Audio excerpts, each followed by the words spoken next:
Joining me now, former U.S. Attorney and former counselor to the Attorney General Ashcroft, John Wood. John, so glad to have you here tonight of all nights. Let's start with this breaking news. The Trump administration saying this impaneled grand jury, not a big deal, to be expected. Do you agree?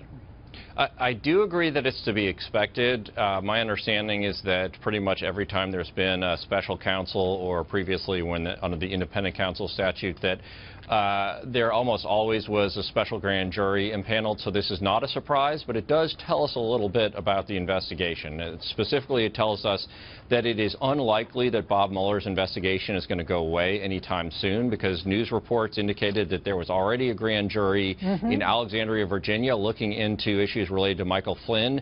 If Mueller were anywhere near wrapping up, he would simply use that grand jury. So the fact that he's using a D.C. grand jury suggests this investigation is going to go on for a while. Go on for a while, and I want you to respond to something the DNC just put out. Democratic National Committee statement saying this proves that this investigation is not a witch hunt. Can you respond to that? Yeah, this doesn't prove anything. This is really just a procedural mechanism that allows Mueller and his team to be able to subpoena documents and put witnesses before a grand jury. So it tells us absolutely nothing about the merits of the investigation. It doesn't tell us whether anybody's going to be charged or anything like that.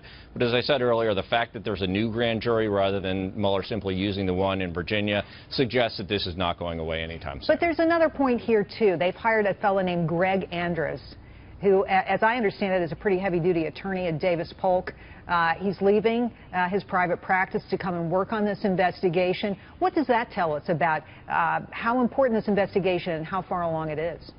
Yeah, that's another very strong sign that this investigation is not going away anytime soon. You're correct that Greg is a very impressive attorney, former federal prosecutor, and as you point out, a partner at Davis Polk. And so he probably would not leave that position as a partner at Davis Polk and interrupt his career unless he got some indication from Bob Mueller that this investigation was going to go on for a while. So the fact that Mueller is continuing to staff up and that somebody is leaving a top Wall Street firm to take a position on the investigation team suggests that this is a real investigation and it's going to go on for many months.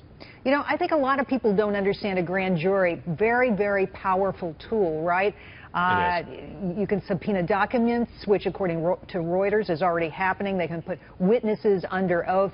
This could be a very important turn of events.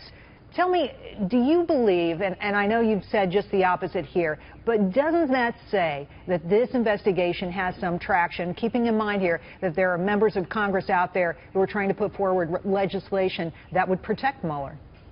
Yeah, well, it suggests that Mueller has got a real investigation going here, that it's going to continue for some time.